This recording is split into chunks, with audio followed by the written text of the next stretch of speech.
तर पब्लिक आज आपण अशा कोणत्या बस स्टँडवर आलो की तिथे एवढी गर्दी होऊन गेली या बसमध्ये चवडायला. तर हे तुम्हाला बघायचं असेल तर तुम्ही सिको ॲप डाउनलोड करा. तर पब्लिक थांबा सिको ॲप काही डाउनलोड करू नका तुम्ही, डायरेक्ट आहे ना आपला व्हिडिओ हा पूर्ण बघा, तुम्हाला सगळं समजेल. अभी मजा आएगा ना भिड़ो.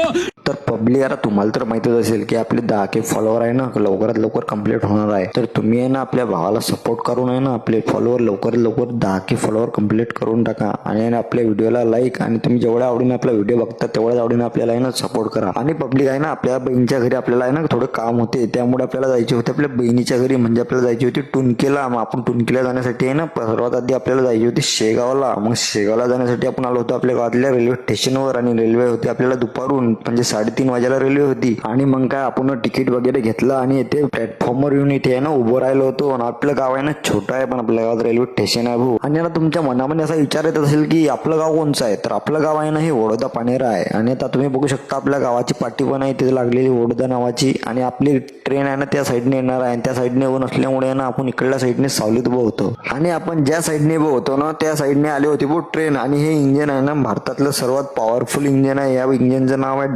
WAG-12. आणि ते ट्रेन गेल्यानंतर आहे ना आपण आलो होतो आपल्या साईडने. आणि आपल्या साईडने आल्यानंतर आली होती व आपली ट्रेन म्हणजे आपली मेमो एक्सप्रेस. आणि मेमो एक्सप्रेस आल्यानंतर आपण बसलो होतो मेमो एक्सप्रेस मध्ये. आता तुम्ही बघू शकता मेमो एक्सप्रेस इथे 5 मिनिटं थांबते आणि 5 मिनिटं थांबल्यानंतर आहे ना इथून निघते. मग आपण आहे ना आता इथे बसलो होतो गाडीमध्ये आणि आपली ट्रेन निघाली होती. आणि ट्रेन जी असते ना भाऊ, तर ट्रेन आहे ना 120च्या स्पीडनं नाही तर ते 360च्या स्पीडनं पडत असते. म्हणून आपण 360च्या स्पीडने पोहोचलो होतो शेगावमध्ये. शेगावमध्ये पोहोचल्यानंतर बघू शकता इथे गर्दी होती, भरपूर प्रमाणात गर्दी होती रेल्वे स्टेशनवर बी. आणि आपल्याला जायचे होते लिफ्टने. तर लिफ्ट इथे जवळपासच असल्यामुळे ना आपण लिफ्ट जवळ आलो होतो. आणि लिफ्ट जवळ आल्यानंतर आहे ना इथे गर्दी बघून आपण पण धापलो होतो. आता तुम्ही बघू शकता की इथे गर्दी किती आहे. नंतर आपण आहे ना सर्वात आधी पब्लिकला जाऊ दिलं वरती. मग आपण आलो होतो लिफ्टमध्ये बसून वरती. मग लिफ्टमध्ये बसून वरती आल्यानंतर आपण आलो होतो रेल्वे स्टेशनच्या बाहेर. मग रेल्वे स्टेशनच्या बाहेर आल्यानंतर आपल्याला जायचे होते वरवटला. मग वरवटला जाण्यासाठी आपल्याला जायचे होते पहिले शेगाव मधल्या बस स्टँडवर. मग आपण निघालो होतो इथून बस स्टँडवर जाण्यासाठी. मग नंतर आपण आलो होतो बस स्टँडवर. आणि बस स्टँड आल्यानंतर इथे आपल्याला बघायची होती वाट बसची. मग नंतर लागली होती